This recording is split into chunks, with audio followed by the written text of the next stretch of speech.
Como foi que você nasceu? Eu imagino que tenha sido por uma cesariana, assim como 90%, 99% das pessoas que você mantém contato no seu dia a dia, não é verdade? Mas essa realidade, se ainda não mudou, está prestes a mudar aqui no Brasil. Isso graças à vontade e o trabalho das doulas, que são as profissionais que ajudam as mamães a terem um parto natural. A Catiúcia Assis faz esse trabalho aqui em Campo Grande há mais ou menos 4 anos e a gente vai falar com ela sobre todo esse universo, não é verdade?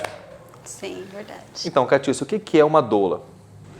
Uma doula é uma pessoa que é preparada para assistir uma família no nascimento do seu filho. A maioria das mulheres que procuram o trabalho de uma doula, elas desejam que esse nascimento seja respeitoso, seja muitas vezes diferente do nascimento delas ou do pai desse bebê, e que esse bebê nasça de forma tranquila. Então elas procuram uma doula para que elas possam passar por esse processo de trabalho de parto, parto e nascimento mais tranquilamente, receber o seu bebê de forma melhor. Sim, elas desejam o melhor para o seu filho desde o momento de nascimento, né? Sim. Então, como que surge essa vontade nelas? O que elas relatam para uma doula quando decidem seguir esse caminho? As mulheres que me procuram, elas buscam realmente isso, sabe? Tranquilidade nesse momento. Muitas delas ainda não sabem como a gente pode ajudar, às vezes elas confundem o trabalho da doula com o trabalho de uma parteira. Existe uma diferença radical entre essas duas? Radical. A parteira, ela normalmente vai auxiliar no nascimento mesmo, sabe? É uma enfermeira obstétrica ou é uma Ela tem um caráter mais de emergência. ginecologista, é comparado a um ginecologista, então ela vai realmente segurar esse bebê a hora que ele nasce. A doula vai assistir essa mulher. No momento da mulher, a doula é quem olha para a mulher. Para o momento de dor dela, de dúvidas dela, do medo dela, essa doula é da mulher. E acompanha ela durante muito mais tempo, né? Normalmente sim. Essa palavra que você usou, a experiência do parto, né? Como a gente estava falando agora há pouco. Ela acompanha a mãe antes, durante e após o nascimento. Isso, auxiliando na amamentação, nos primeiros cuidados com o bebê, nas dúvidas que elas têm. Hoje, com a ferramenta do WhatsApp, a gente é muito mais solicitada via WhatsApp ou... A qualquer hora, a qualquer momento. Olha, eu tô aqui, meu filho começou a ficar assim, a pele dele tá assada, o cocôzinho tá desse jeito, o que é, o que não é, me ajuda, é normal, não é?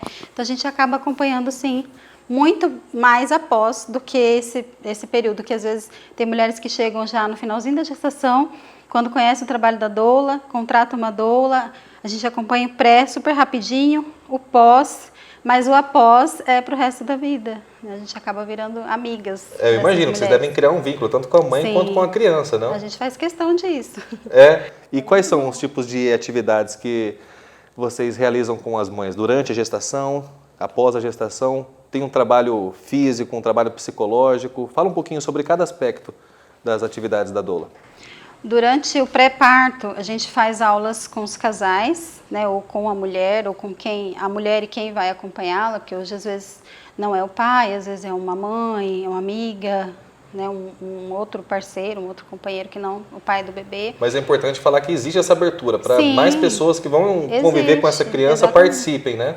Existe. E quando se essa mulher, esse casal mora na casa da avó do bebê, a gente inclui essa avó nessa preparação pré-parto, a gente tenta minimizar os medos daquela família para que eles não fiquem assustados se surgir alguma dor, alguma expressão de dor dessa mulher que de repente vai deixar a família assustada. Antes disso a gente já fala, olha, pode existir um momento que ela vai gritar, pode existir um momento que ela vai até pensar em desistir. Então antes do Provavelmente esse momento vai acontecer. Então, antes do parto a gente já... É uma forma até de prevenir as pessoas que estão ali, né? Preparar as pessoas mais próximas à grávida para que isso ocorrendo, elas sejam preparadas, obviamente. Exatamente. Então a gente faz esse trabalho pré-parto de informar, de ensinar, a gente chama de educação perinatal. A gente faz um ensino para essa família sobre o que é esse mundo que a gente está entrando, por que a gente... vai chegar uma hora a gente vai estar assim, por que vai estar assado? A gente prepara essa família antes de chegar na hora P, que a gente chama, que é a hora do parto mesmo, né? Então, Catiúcia, agora vamos falar um pouco sobre outro nascimento que não é o nascimento da criança aqui, da nossa gestante, o nascimento da própria doula. Como que nasce uma doula? O que é preciso fazer e estudar para hoje você se apresentar aqui para a gente, falar, eu sou uma doula, estou habilitada a fazer o nascimento dos novos campograndenses? O meu nascimento, especificamente, ele partiu de uma experiência do meu segundo parto, ou do nascimento do meu segundo filho, que foi exatamente um parto. A minha primeira filha nasceu através de uma cesariana, agendada às 38 semanas. Já o meu segundo filho nasceu de um parto natural, às 40 semanas e 5 dias. E aí, já a minha experiência de segunda gestação foi muito diferente, porque eu busquei informações diferentes. Você se sentia mais busquei preparada para aquele momento? Sim, busquei outra assistência, procurei uma doula, contratei uma doula.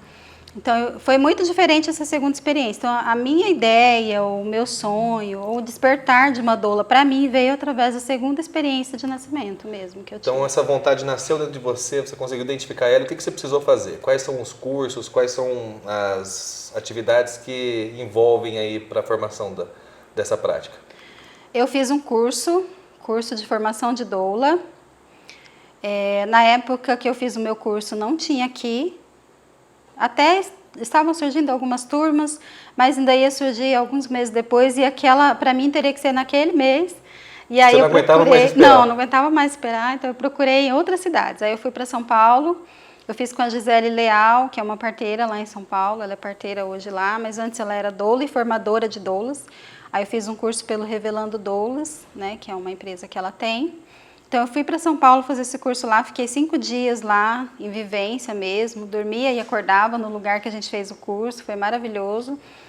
E aí eu consegui ter esse preparo para poder acompanhar as outras mulheres, sabe? Me preparar emocionalmente, me preparar fisicamente, tecnicamente falando, para poder acompanhar as mulheres. Aí, depois disso, eu fui fazendo outros cursos complementares. Eu fiz um curso de hipnose, uma formação de hipnose para acompanhamento na gestação e no parto, voltado para a obstetrícia. Como funciona isso? Você coloca um ioiô na frente da mãe assim e fala, vai nascer, vai nascer. Não, Não, a gente trabalha. Não tem nada a ver com isso. A gente trabalha afirmações positivas, principalmente, sabe? Esse momento precisa ser bom, esse momento vai ser bom, esse momento é bom. E basicamente isso, preparando essa mulher para esse momento, desmistificando muitos medos que ela tem, sabe? Então, basicamente é o que eu já faço. Quer dizer, é um processo mas de levando formação mais técnica constante. A todo momento você tem que se manter atualizada, apesar de serem conhecimentos, né, tradicionais, como a gente tinha conversado ali com a Tatiana, sua colega, né? Sim. Vocês têm que manter os estudos, manter a vivência, manter a prática de uma forma constante. Constante. Depois disso eu fiz o curso de aromaterapia, né? Os workshops de aromaterapia, que é algo que a gente usa muito no nosso trabalho também, que é o uso dos óleos essenciais para minimizar dor, para lidar com ansiedade e outras questões da gestação e do parto. Pós-parto também. Spinning Babies, que é uma forma de ajudar os bebês a se posicionarem melhor para nascer. Spinning Babies? Spinning Dá a Babies. ideia de que o bebê fica girando. Movimentação do bebê para que ele possa nascer tranquilamente. Isso ainda dentro da barriga da mãe. Então, tem várias técnicas que a gente pode usar para auxiliar essa mulher a passar pela experiência positiva do parto dela. O que mais que eu me lembre? Eu sei fazer umas pinturas artísticas na barriga da mulher. Tudo isso eu fui aperfeiçoando após o curso de doulas. Tá. Que agrega ao meu trabalho. Eu fiquei curioso. O que são essas pinturas? É uma pintura artística, engraçadinha, assim, diferente, ou é justamente o próprio bebê na posição em que ele está. Apalpando, eu consigo saber exatamente como ele está, mais ou menos como ele está, se a cabecinha está para baixo, está para o lado. Você faz assim uma espécie de um ultrassom analógico? Natural. Ultrassom natural. Orgânico? E aí, a partir disso, eu desenho a cabecinha, o corpinho, certinho. Aí com o cordão, a placenta.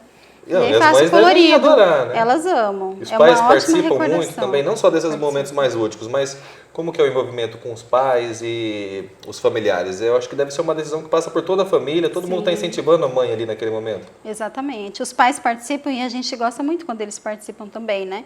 Porque esse momento não é só da mulher, esse momento é de toda essa família. E é da mulher e do companheiro dela, principalmente, porque é o filho dos dois que vai nascer. Sim, o então, filho é dos dois. A gente acha super importante, mas tem pais que não se sentem à vontade para participar. Porém, os que se sentem à vontade, a gente faz questão que eles estejam, explica até que eles podem cortar o cordão no nascimento se eles quiserem. Eles podem pegar o bebê se eles quiserem, entendeu? Então, se o pai participa, para a gente é muito bom, é ótimo, porque ele traz essa segurança para a mulher. Cada um vai ter sua função ali. O pai vai trazer essa segurança para ela no momento. Vai ser a voz dela no momento também. Catiúcia, e para as grávidas que estão assistindo a gente aqui no Ponto de Vista, mais da metade delas eu garanto que vão querer fazer o parto normal. O que elas devem fazer? Qual o primeiro passo para conhecer esse universo das doulas? Sim, eu posso passar para vocês o meu Instagram, que é Catiúcia Assis. O endereço está passando aqui embaixo no vídeo. A minha página, onde eu coloco várias das informações sobre parto, nascimento, pós-parto, que é Doula Cati. E também estou pela cidade em algumas rodas de conversa. As rodas de conversa normalmente elas são gratuitas, qualquer pessoa é convidada a chegar, participar. Vamos aproveitar isso e fazer um convite para as grávidas que estão assistindo. Todas as quartas-feiras, às 18h30, na Clínica Nascitá, existe a roda de conversa que é mediada pelas doulas. Eu faço parte às 18h30. Qual que é o endereço? Rua Fagundes Varela, número 9, Clínica Nascitá. Eu agradeço a nossa conversa aqui no Ponto de Vista e não perca, no segundo bloco a gente vai falar com a Thaís Dominato, defensora pública aqui de Mato Grosso do Sul, ganhadora do Prêmio Inovari de 2019, que falou um pouco sobre o outro lado dessa discussão que a gente está tendo, que é a violência obstétrica. A gente se vê daqui a pouco, não perca.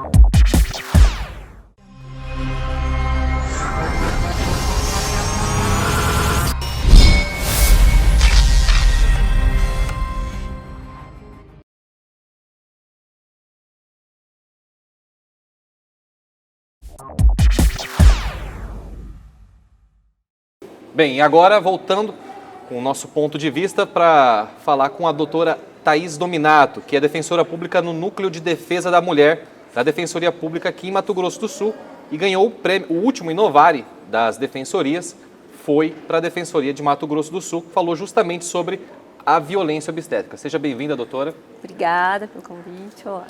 Então, por que o projeto da Defensoria Pública ganhou o Inovari? É a primeira vez que a Defensoria Pública ganha o Inovari? Do Mato Grosso do Sul é a primeira vez, né? É o primeiro prêmio Inovari para o estado de Mato Grosso do Sul, que é esse prêmio de todo o sistema de justiça do CNJ, e a prática vencedora na categoria Defensoria Pública foi sobre o combate à violência obstétrica que a gente tem desenvolvido aqui no Núcleo de Defesa da Mulher da Defensoria Pública desde o ano de 2017. 2017. A gente estava conversando antes, você falou que você acha que esse prêmio foi o grande vencedor por conta do caráter de novidade do tema, né? Poucas pessoas ainda conseguem caracterizar uma violência, distinguir uma violência obstétrica de um erro médico. Como que funciona isso? A violência obstétrica ainda é bastante invisível para as mulheres e também para os operadores do direito. Então, eu acredito que essa novidade do tema foi um dos motivos de ter levado a Defensoria Defensoria de Mato Grosso do Sul ser a vencedora do Inovari. As pessoas ainda fazem alguma confusão, né, sobre o que seria a violência obstétrica. Ainda dentro do sistema de justiça se confunde um pouco com um erro médico, né? Então, são coisas diferentes. Então vamos lá, o que caracteriza especificamente uma violência obstétrica? Como que a gente pode definir ela? Eu acho que eu até vou preferir começar do erro médico, pode ser, que daí fica mais fácil da gente diferenciar. Quando eu tenho erro médico, a conduta ali do profissional, ela tinha que ser feita, mas ela foi errada. De algum modo ele errou naquela conduta, né? Ele agiu de forma errônea, mas a conduta deveria existir. Então ele fez uma cesariana porque era necessário, mas ele errou naquela cirurgia. Aí tem a negligência, imprudência, imperícia. Isso, negligência, imprudência, imperícia.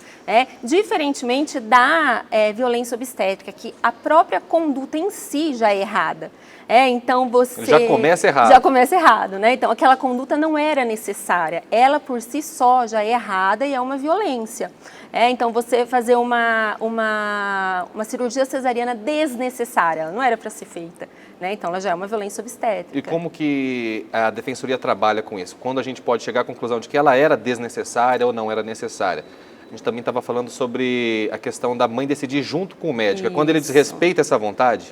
A violência obstétrica tem a ver com o desrespeito à autonomia da mulher, a liberdade dela decidir junto com o médico, tem a ver com ela não ter as informações, né? Ela não ser informada sobre a necessidade de uma conduta, né? Então nós temos a episiotomia, que é o pique no momento do parto normal. A episiotomia hoje, ela já se sabe, é o que recomenda a Organização Mundial de Saúde, é o que recomenda o Ministério da Saúde, que ela é restrita, ela não deve ser rotineira para todos os casos, ela tem que haver uma necessidade, ela serve para acelerar o parto. Então, todos os partos precisam ser acelerados? Não precisam. Teoricamente, não. Não precisam. Mas o que a gente tem no nosso país ainda é que essa conduta ela é feita de maneira rotineira. Então, foi para o parto normal, já vai ser feita a episiotomia, mesmo sem necessidade.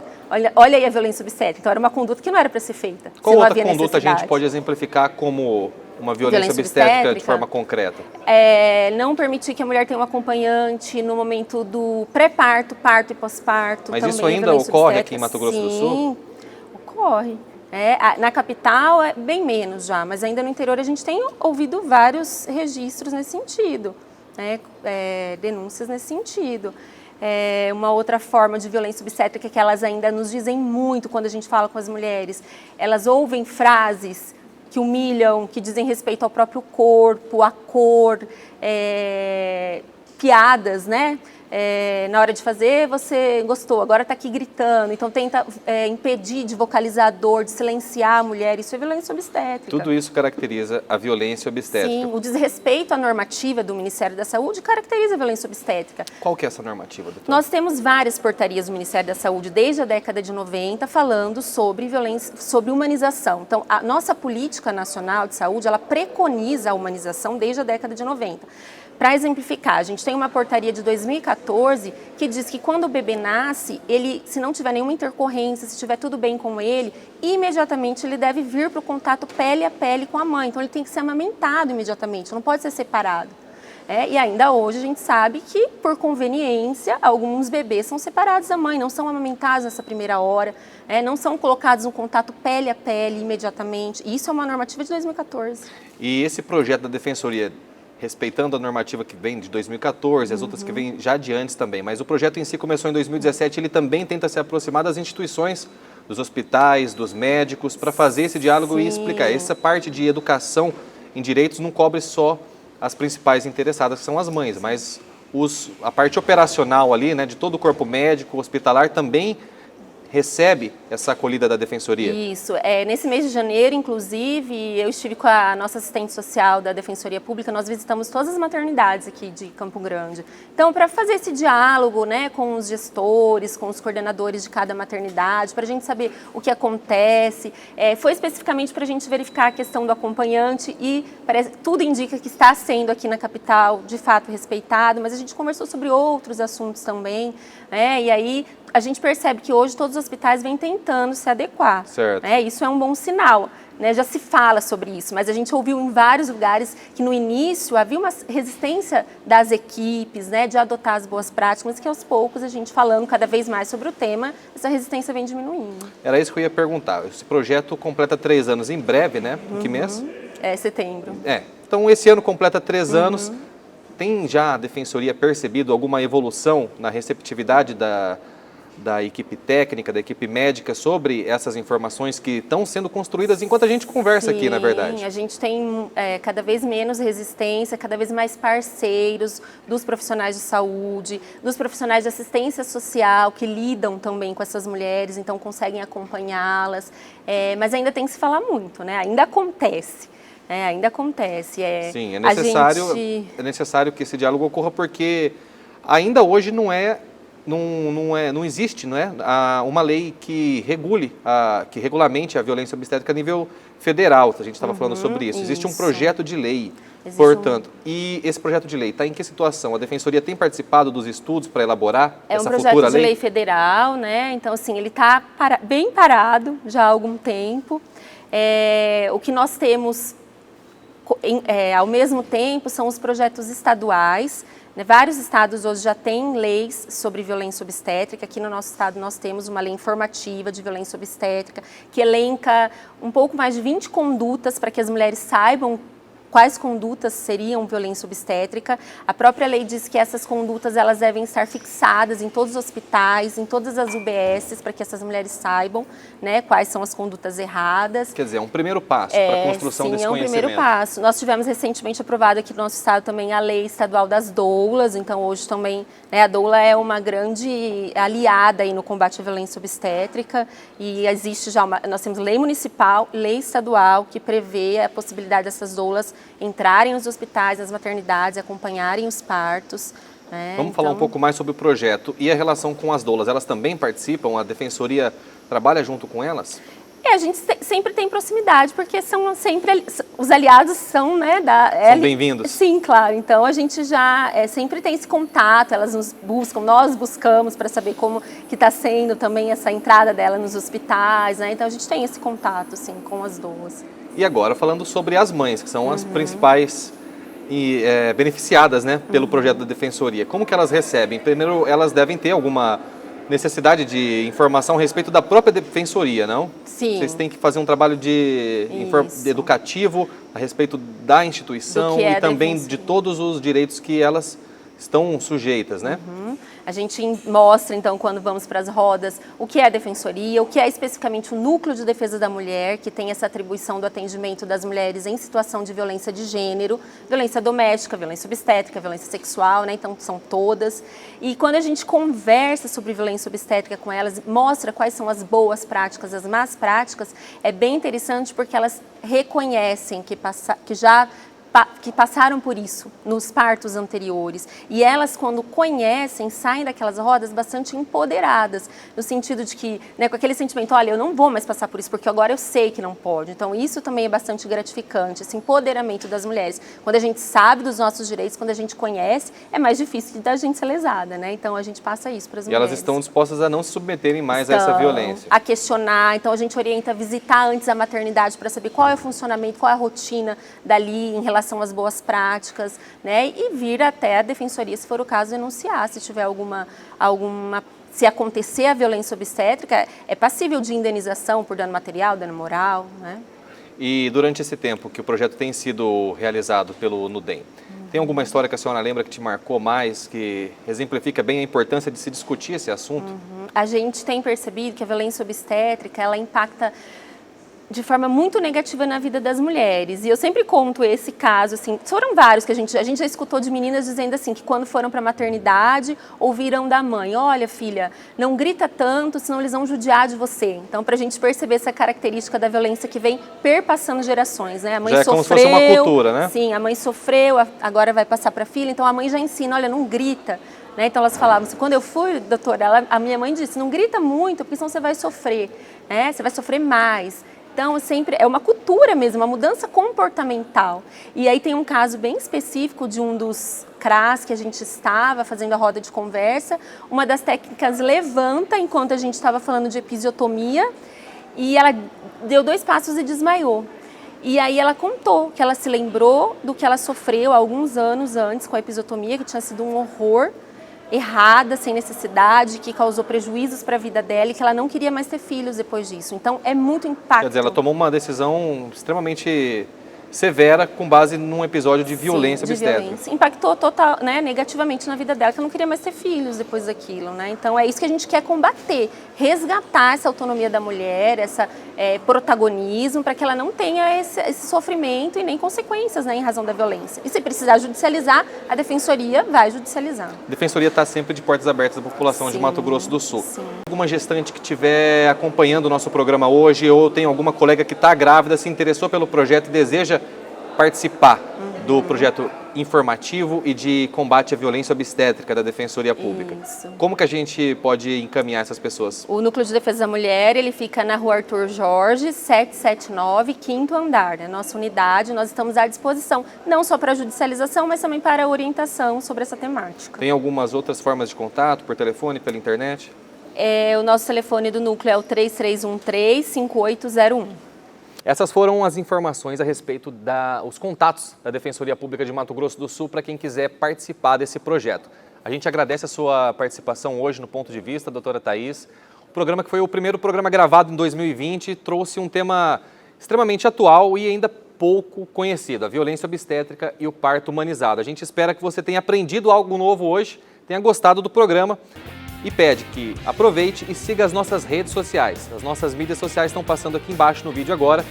Trabalho que o nosso editor Coquinho fez pra gente. E vou ficando por aqui. Até uma próxima.